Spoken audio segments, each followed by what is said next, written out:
Some of you may not have heard of our coalition to this point. So a brief overview, the Stronger as One Coalition is a mental health and well-being coalition based in Coconino County, but we serve Northern Arizona. And our mission is to build a culture of knowledge, compassion, and action for mental health and well-being.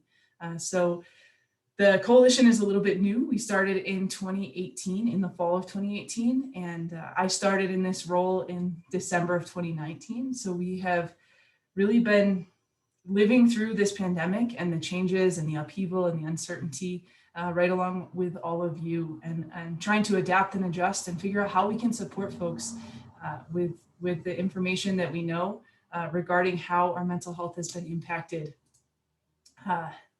over the course of this pandemic. So again, thank you all for being here. And my hope for today is really that we find and create the space that we can reflect on our experiences, and that you can really be present and take a moment to take a breath, and then look at how are we building resilience and moving through, knowing that we're acknowledging we've lived through this full year of all of this turmoil, and have an eye toward hope and toward growth and movement through into the future. So to put a finer point on it, our goals today to refresh and develop kind of a shared language around mental health and well-being. I know likely you have heard a lot about this. People are talking about it now more than ever, which is wonderful from my perspective working in this field. But to really make sure we have the language to talk about how we're doing and to acknowledge the lived experience that we all have over the course of this past year. And in that same breath, reflect on how the pandemic is continuing to impact our mental health and well-being. Again, I keep talking about the fact that we've been living through this for a year, through this collective stress and trauma and grief and loss. And so knowing that with vaccinations and a lot of the changes that are coming our way, we want to continue, reflect on the past and be cognizant of all of these factors that will continue to affect us moving forward. And finally, end with how we can best support ourselves and one another during this unprecedented time. My hope is that you'll have some concrete tools and skills to take with you from this talk today. So at any point, if you have a question, like Katie was mentioning, please enter it into the chat, or raise your hand on Zoom if you have that function, or you can jump off mute and stop me. If I use a phrase that you're not familiar with or you have any questions, please reach out and let me know at any point. So to start today, I want us to take a collective moment to be here now. So I would invite all of you to, if you're comfortable, everything today is going to be challenged by choice for you, but take a moment to close your eyes, and we're going to breathe together and do just a brief grounding check-in. So I'd ask you again, close your eyes, take a deep breath in through your nose, and then release that out through your mouth. And then I ask you to continue doing that deep breathing in through your nose and out through your mouth. I want you to do a check-in. So really just be focusing on yourself. We often don't ask ourselves these questions when we talk about checking in. What does that really mean? So as you continue to breathe in and release that breath out, I want you to ask yourself right now in this moment, how are you doing? How are you feeling? It's the middle of the workday. It may have been a busy day. You may be hitting that wall and feeling tired, struggling to find a little bit of motivation to make it through to that 5 o'clock deadline. But if you had to rate today, how did it go on a scale of 1 to 5? And as you reflect and do this 360 evaluation, it's not just your work life, not just your home life. How are you? As you continue to breathe in and release that breath out, what are you looking forward to today? What do you have to look forward to this evening? Are you going to take a walk when you get home from work? Do you have delicious dinner planned? Are you just excited that it's going to be sunny when you leave work today? Whatever that is, reflect on that. What are you excited for? I ask you to take another deep breath in through your nose, release that out through your mouth, and rejoin here. Open your eyes back up.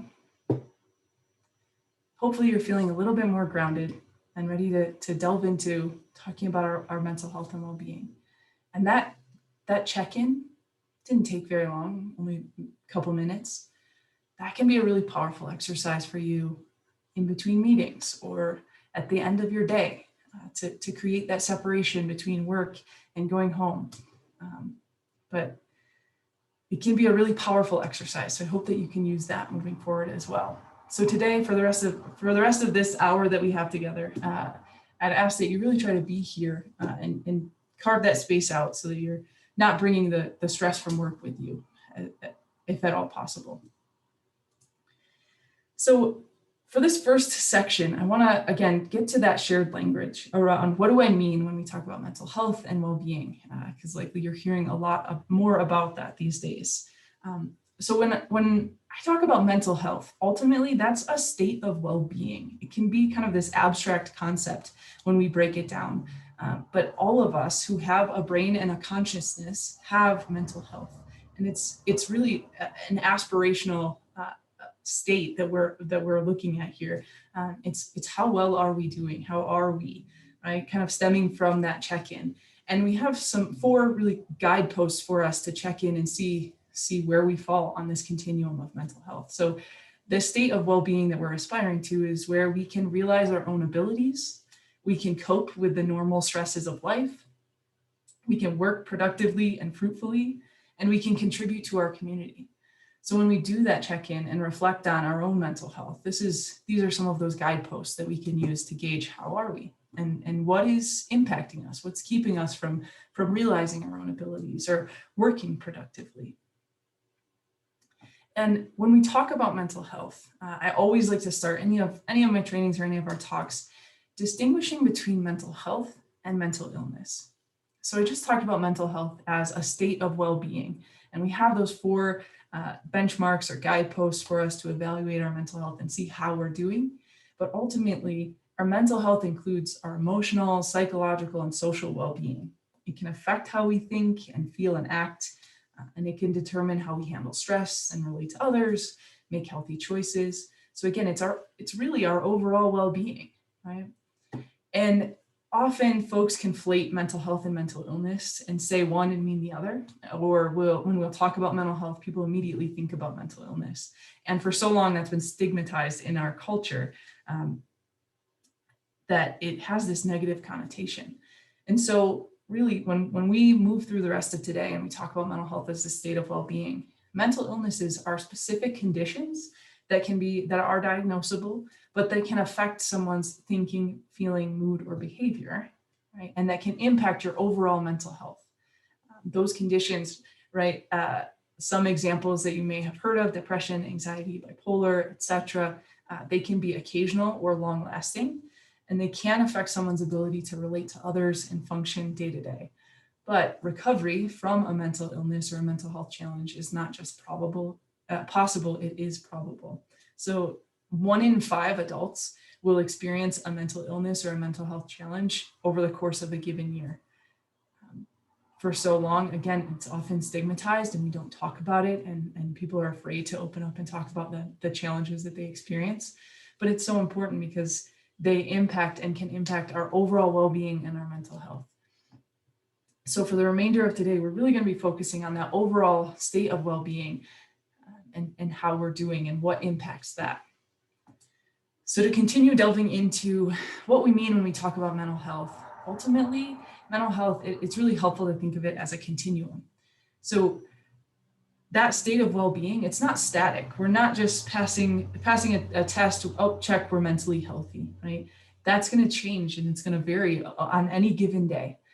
So thinking about this continuum, right? There are days that we are green and we are excelling. I imagine, hopefully you can call a memory up where you feel like you can handle. There's the day that you crushed that interview, you handled every question that came up, you got a raise, right? It was beautiful weather outside and you just felt like you were clicking on all cylinders and you were in that excelling place and you felt like you were really contributing in all sorts of ways. But then there are other days where we fall somewhere else on that continuum and we move toward the red zone, or sometimes we fall in the middle. And where we fall on that continuum is really dependent on the stressors that impact us and how they relate to the inherent capacity that we have. So as humans, we're hardwired to survive and to cope. We all have an intrinsic ability to respond, and we've developed coping mechanisms over the course of our life for how we deal with stressors. But when the stressors that we encounter exceed and outweigh the capacity that we have to cope with and deal with those stressors, that's when we start to fall somewhere further down that continuum towards being unsettled or struggling or in crisis. And unfortunately, we've all had days where nothing feels like it's going right and we hit every single stressor. Our kid is sick, we have a flat tire, you're late to work, you forgot a project, a deadline, right? We can call those up. And when all of those stressors, they're cumulative, right? They weigh on us and they exceed that capacity. That's where we move into that crisis end of the continuum. And as we think about the impact of the pandemic that we're going to move into, this shared stressor that we're living through and this shared crisis, it becomes more clear why so many of us are often finding ourselves moving down into that unsettled and struggling end of the continuum. And I think part of what we're going to be talking about today is the value and the importance in naming and claiming the experiences that we've had and validating all of our unique experiences over the course of this past year and using that as a skill moving forward.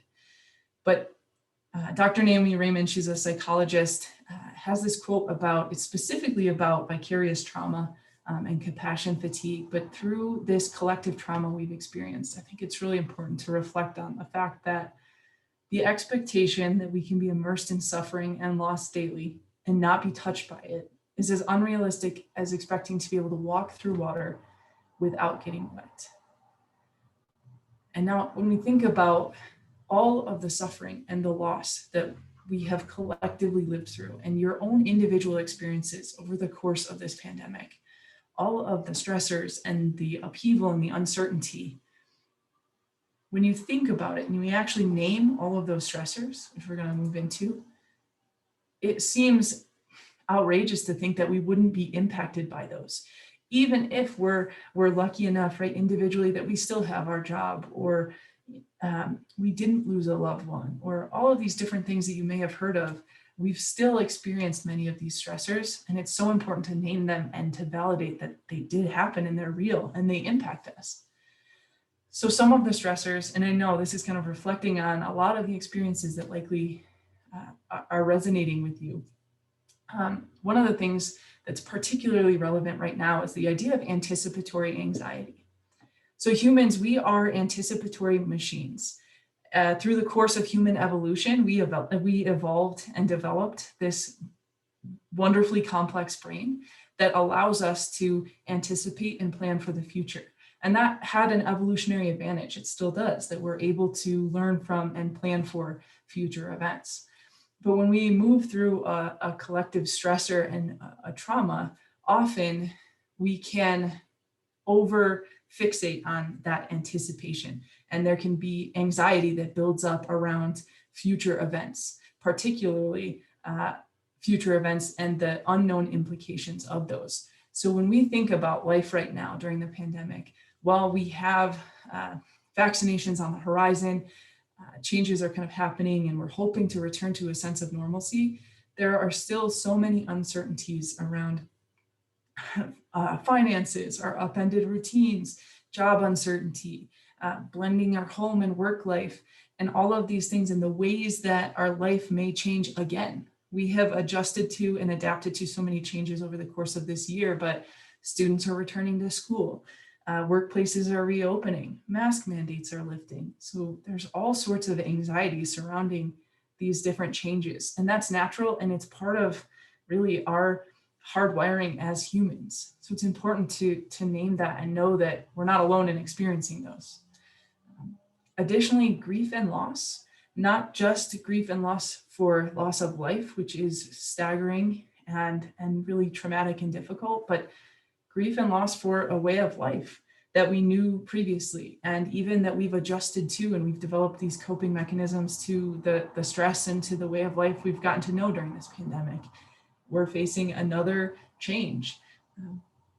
We're also experiencing caution fatigue, many of us, after having been so nervous and afraid of the implications of COVID and the real life risks associated with the disease. It becomes difficult to remain vigilant over the course of that time. So mentioning all of those stressors, and I'm thinking about the multitude of different experiences and the ways that they all land on us in different ways and different days and different times, and that they stay with us.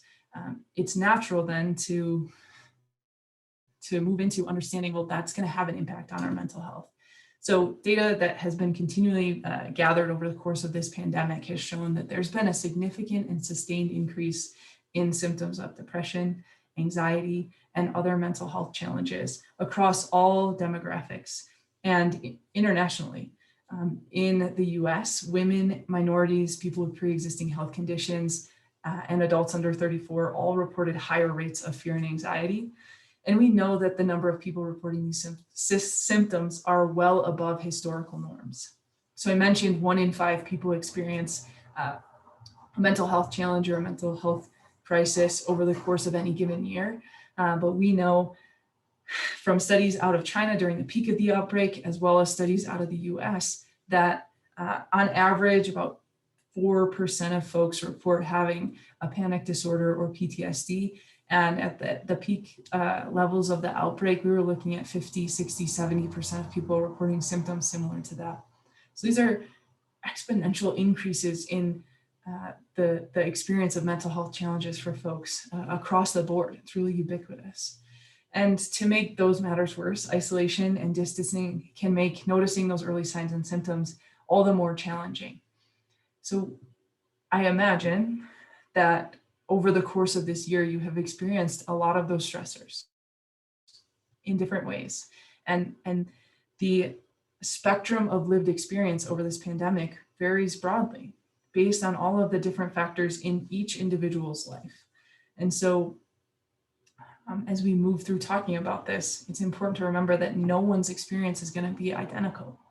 Even though we know that these reports of the impact on mental health are really widespread, they're all often very unique based on those different stressors and the lived experience of the folks experiencing them.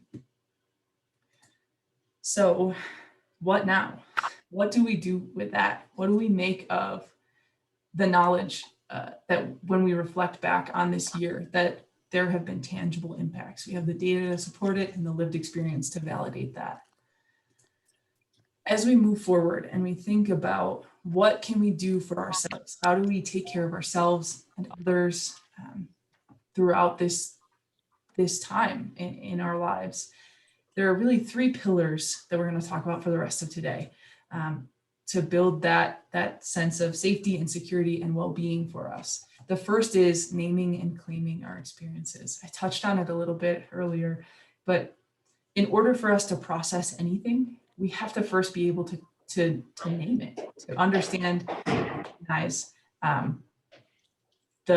what it is that we've gone through and how it's impacted us, and claim it as something that really is valid and has a tangible impact on us. And then once we do that, it's about building our resilience, so increasing our capacity to respond to those stressors, and then committing to self-care so that we can maintain that level of resilience and actually continue to adapt and grow and process and maintain that state of well-being that we talked about. So in order to do that, it all starts with acceptance and grace in how we talk to ourselves. So this idea of naming and claiming our experiences, this graphic, the OKs of COVID, I think is one of the most powerful images that I've shared in the trainings that I've given over the course of this past year, because it's crucial that we give ourselves grace. Again, I've talked about the experiences that we've all had are unique, right? And they're inherently going to stay that way because of who we are, our situational and where we are in our lives. But those shared experiences of fear and anxiety and upheaval to our routines, to respond and be able to remain okay, it's important to validate and again, give ourselves grace. So it's okay to have many feelings at once. It's okay to feel scared for your own health and for the health of those who love you. It's okay to have both good and bad days. Often we beat ourselves up if we have one of those green days where we're excelling. We want to feel guilty because other people have it worse, right? But it's okay to have both. And it's okay to give yourself grace regarding your own mental and emotional capabilities, to forgive yourself for your limitations, to grieve all of those losses, to be sad that you may have to leave working from home, or to be sad that other folks are returning to the office. Whatever those changes are and that loss that you may experience, it's okay. And in fact, it's really important to grieve those things. So incorporating this language in your own self-talk is really the first step in naming and claiming those experiences and allowing yourself to have them and to recognize that they do impact you and they are going to stick with you to some extent. Now, another component of this when we think about naming and claiming our experiences so that we can move through them is recognizing the real lived experience of compassion fatigue and COVID fatigue. So compassion fatigue is often referred to as burnout or vicarious trauma, and it often focuses on folks in a helping profession. But living through this shared trauma, it is a real experience for folks that are hearing the stories and the experiences of other people as well as our own. So ultimately, compassion fatigue is this cumulative physical, emotional, and psychological effect of exposure to traumatic stories or events, pain and suffering. Again, it's that idea of we can't walk through water without getting wet. So being surrounded by and hearing emotionally draining traumatic stories or events, or hearing about pain and suffering, that does impact us. And over time, that can wear us down. Caution fatigue is another component of our lived experience through this pandemic, which refers to a mental and emotional state where sustained stress, right? We're all operating in this stress response over the course of this year. It wears down our ability to stay vigilant, to keep our cautious response. It is difficult to not leave your house, to not do a lot of the same coping mechanisms, to not utilize those coping mechanisms that we've had previously. And so to maintain that vigilance and stay on alert at all times, that wears on us, right? And it's difficult to keep that sustained caution at all times. And when we talk about COVID fatigue, it's really the culmination of all of those COVID stressors and the compassion fatigue wearing down our natural resilience and our coping mechanisms that we've developed over time. So knowing about these different components that people are experiencing, it's important to remember and think about the signs of all of these different types of fatigue and burnout. They can manifest physically for us. So there's signs of physical anxiety, right? You may have breathing difficulty or real muscle tension or digestive issues as a result of these emotional components that weigh on you. If you find yourself feeling this sense of hopelessness or a decrease in your ability to empathize, difficulty sleeping, a reduced ability to feel pleasure, all of these things are signs that you may be experiencing one or more of these different types of fatigue. And in order to process and counteract that, and building your resilience is possible, the first step is to be aware that these are real and that they may be happening, and to be able to do that check-in with yourself to see if any of these ring true to you. So what do we do when we recognize any of those symptoms in ourselves, or when we know that we're struggling with some of these challenges? Ultimately, this idea of building resilience is going to be so important for us moving forward. So what do we mean by resilience? Ultimately, resilience is our process of adapting in the face of adversity or trauma or tragedy. So as I said before, humans are hardwired to cope and to survive. So we have an inherent ability to respond to stressors. I imagine if you take a moment to think about what you do and how you respond when you're feeling stressed. Something may come up right away of what your go-to response is. That's your resilience. But that's not something that's static, right? I talked about the stressors and how our capacity to respond interact. Well, this image of the seesaw and the fulcrum there in the middle of the different stressors and our capacity to respond is a really good representation of building our resilience. So when we think about the different factors that those stressors, right? Job loss, a loved one with COVID, closed schools, physical distancing, those components, those are those stressors, right? That weigh on us. But we also have that inherent capacity to cope and to respond. And there are other protective factors, right? Like having stable housing or receiving unemployment benefits or high quality childcare for some specific COVID examples. But when we think about our resilience and building that, it's in order to build our resilience, we really focus on three components, right? What do I or we do when times get hard? Those are those learned coping mechanisms that you already have. Right? You've established those and they work for you. Thinking about who helps you when things are difficult. That's your network of support, and they're going to be crucial in helping you to build up that resilience. And then the other component about resilience is having a future facing mindset, right? So who do you want to be and how do you want to grow when this is over? To be able to have something to look forward to rather than be so fixated on those challenges that you're living through, to be able to reframe for that.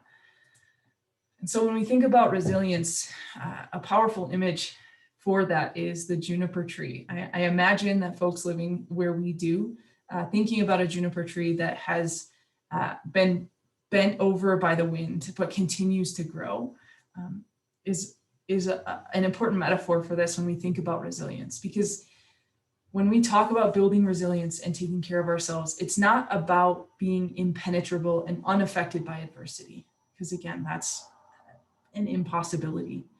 But it's truthfully about adapting and growing through it and continuing to move forward and grow and be able to achieve that state of well-being despite those adversities that we face.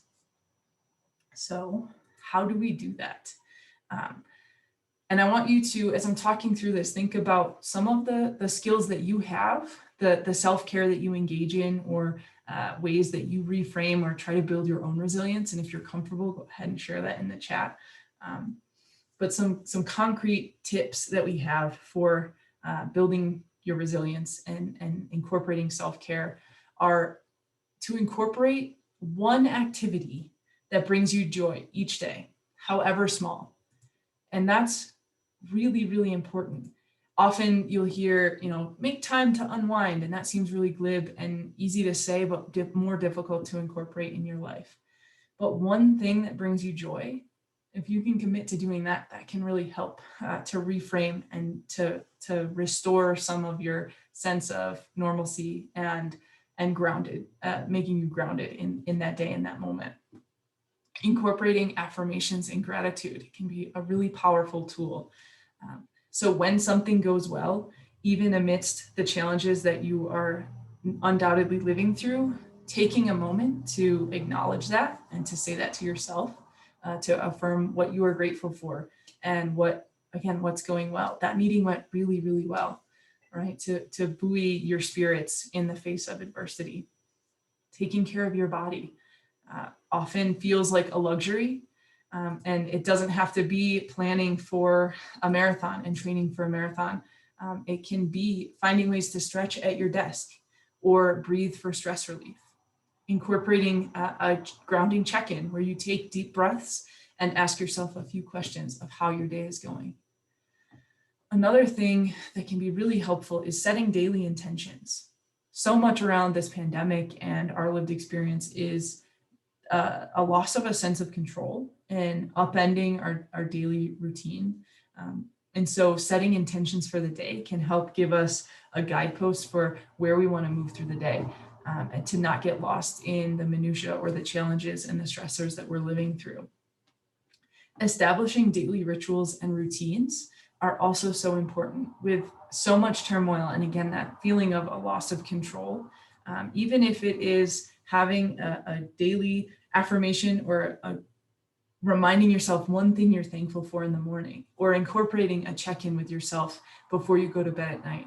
Having that semblance of routine can help give a sense of stability in the face of unpredictability and upheaval.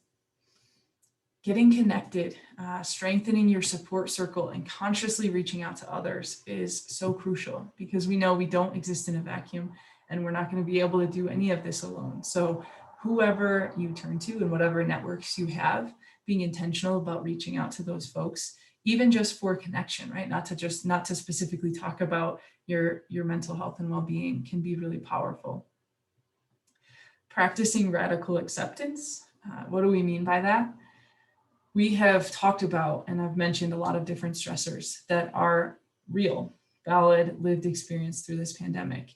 And radical acceptance is really rooted in acknowledging that reality that is not always pleasant, but accepting it and then focusing on the locus, what's within your locus of control. What can you control relating to that challenge or that adversity that you're facing? Having realistic optimism. Our culture is really grounded in this toxic positivity at times, where our knee-jerk reaction is to say, everything's going to be fine, it's going to be great, we're fine, and we ignore and we try to focus only on positivity, and that only hurts us by ignoring the challenges that are real. So having realistic optimism, where you're not trying to turn everything into sunshine and rainbows, but find something to be optimistic about. And in order to do that, an important tool is going to be reframing negative thoughts. So challenging yourself when you're dealing with anxiety about something that's coming up, to say, but what if that didn't happen, right? Or what if something positive comes out of that? Working on reframing those thoughts. And then also consciously taking a break from information overload. One of the real dangers for this pandemic is the constant influx of information, uncertainty, and questions that come in regarding the state of the world and the pandemic. So carving out time where you consciously turn off that news stream and put down your phone for 10, 15 minutes to do something that brings you joy, or to just turn that off for a moment to allow yourself to recharge. When we talk about these different self-care tools and resilience tools, it's so important to use what feels right for you. There is no one-size-fits-all solution. If there was, things would be a lot easier, but there's not one. And everyone's journey is going to be unique. So trying out the different exercises, right? Listening to Metallica, not necessarily going to be my speed, but works for other people, right? Remembering the power of music, watching funny cat videos, right? Thinking about what works for you and using that, and not feeling shame or like you shouldn't be doing that. Try them out. There are going to be a lot of resources attached at the end of this presentation. So I'd encourage you to take some time to look through them and see what works for you, because whatever that is, that's what we want you to continue using. For all of this self-care and resilience building, all of this it's like any other muscle. The more you use it, the more you turn to it, the stronger it will be and the more effective it will be for you in responding to stress. So a resource that I want you to take away today is our self-care action plan. So that's a core component of building resilience, is building your own self-care action plan. So returning to this idea of self-care, what do I mean by that? Because again, there are different connotations that are associated with that. Ultimately, self-care is a commitment to yourself that you will check in and see how are you doing, and then take action about that. Do something to reduce your stress or to help you feel better. The aims of self-care are really as straightforward as they seem. Take care of your physical and psychological health, manage and reduce stress, honor your emotional and spiritual needs, foster and sustain your relationships, and then trying to achieve an equilibrium across all of your different lives, your personal, school, work lives. So what is a self-care action plan? It is a physical document that you can create that outlines the different actions you're going to take when you are trying to relieve your stress and improve your well-being. And I will challenge you today to actually write one out. You'll get a PDF document that outlines all of the different steps for this. You can print it and write it out. But ultimately, if you write it down on a Post-it note, some of the things you'll do, that is the physical act of doing that helps you to connect with what those options are for you. When you think about self-care, if you are experiencing stress, I don't know about you, but often when I'm at my most stressed out, I'm generally not thinking with the degree of clarity that I'm used to in an ideal situation. And so having something actually physically written out or written down or a reminder to yourself of something that works is going to be really helpful for you, because you may not think of it if you didn't have that prompt for you. And I got a question in the chat.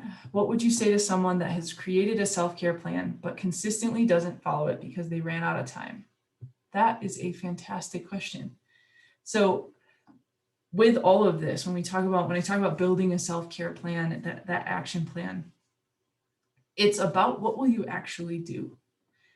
Often we leave these trainings and we want to do everything right at once, but we want to set ourselves up for success. So that's fantastic. You have to remind yourself, great job, you created that self-care plan. But then the next step is committing to one thing on that action plan that you will do the next time you get stressed.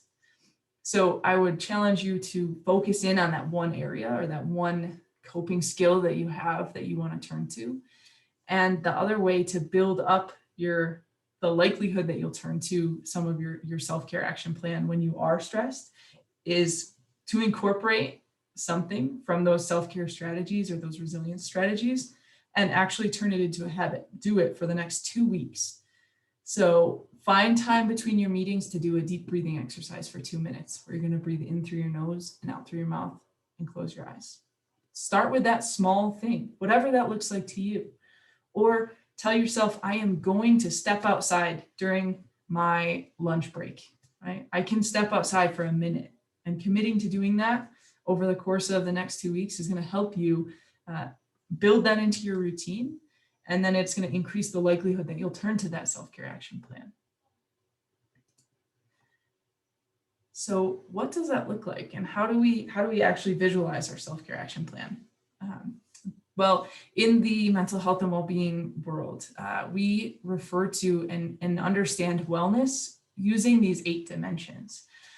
So as you know, we are 3-dimensional people. We are multifaceted and our lives are complex, and we exist within these vibrant networks, right? And so we can't take one component of our life and then that's the answer to everything, right? We understand our well-being and our wellness in these 8 dimensions.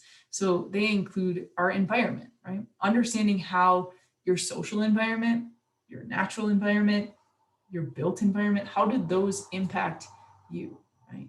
And so doing a check-in on that dimension of your life. Our emotional dimension, right? Understanding and respecting our own feelings and values and the ways that they impact our well-being. We can't address our emotional challenges if we don't actually acknowledge them. Our intellectual dimension, how do we grow intellectually and maintain our curiosity, expand our knowledge and our skills, and share those gifts and skills that we have with the world. Our occupational dimension, right? What does your work life give to you? How do you ensure that you have wellness and you feel grounded in your work life, right? How do you participate in that work world that gives you a sense of purpose and satisfaction? Our community, we are community-oriented creatures by design. And so how do you maintain those healthy relationships? How do you enjoy being with others? And what does that look like for you that gives you a sense of connectedness? Our financial dimension, often this is overlooked, but we know that finances are a huge source of stress. They can be an enormous stressor for us. So what do you do to manage the financial resources that you have and that you can control, right? That align with your values and your need to provide that sense of stability. Our spiritual dimension is looking at how we find our purpose and our value and meaning in our lives. How do you participate in activities that are consistent with your beliefs and values? That can include organized religion, and that can exist outside of organized religion. And then our physical dimension is just that, the needs of our physical body. How does our physical wellness and well-being impact our mental wellness and well-being? So when we build our self-care action plan, it's centered on these 8 different dimensions of wellness. So what does that mean? That's a lot of information. How do you build this action plan? It is as simple as taking a moment to yourself to brainstorm. What do you do in each of these domains that helps you feel grounded and centered? Or who do you turn to that helps to support that sense of well-being in that domain? Are there activities that you enjoy? So I want you to kind of reflect on these different dimensions. For example, my environment is really important to me, and my desk goes through seasons of being organized and a complete disaster. And so I know that my stress levels creep up as my desk gets messier and messier. So one of the things that I do, it's a small thing, but going through some of the piles on my desk to sort them and put them in their place, that helps me to feel better and more grounded in my physical environment.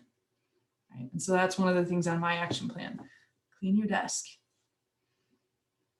So when you go through and build your action plan, you're gonna write down those things, those people and programs that you can turn to in each of those domains.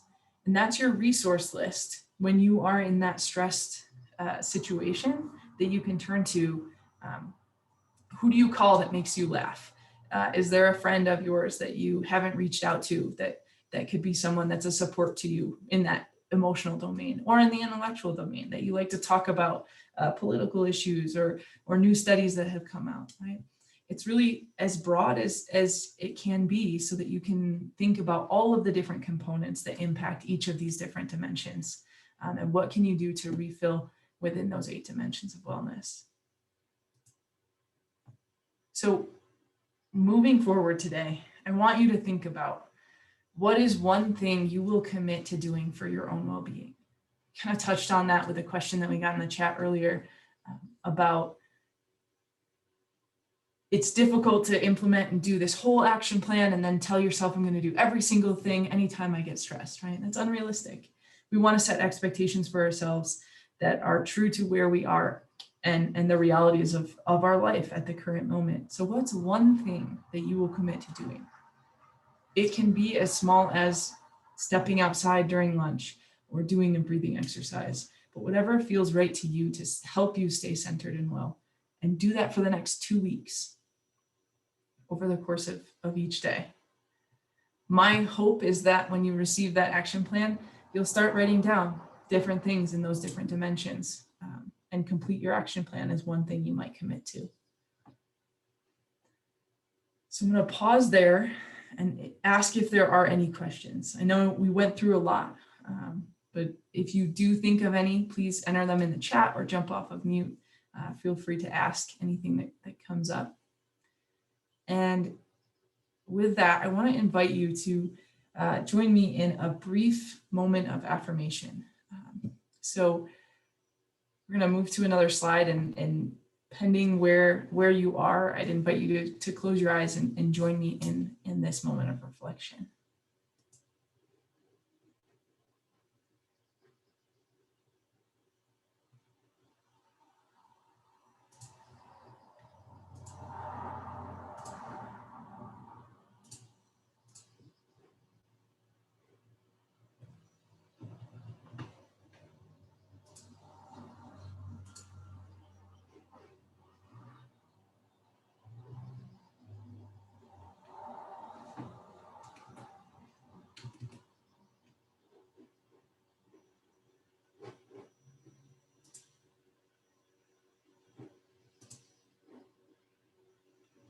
To apologize, we're having a minor technical difficulty, but I would ask you to join me in this quiet moment of affirmation by closing your eyes. And again, breathing in deeply through your nose for a count of 3. And then releasing that breath for a count of 6 out through your mouth. And as you breathe in, feel your belly rise and fall. And I want you to continue breathing in and out, connecting with your breath as you take a moment to feel centered.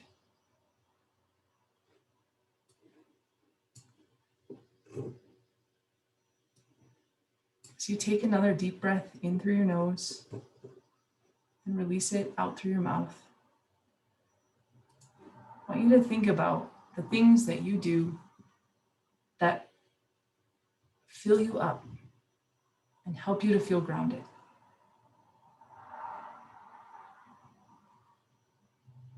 And remind yourself that over the course of this year, we have all been doing the best that we possibly can. And that is enough.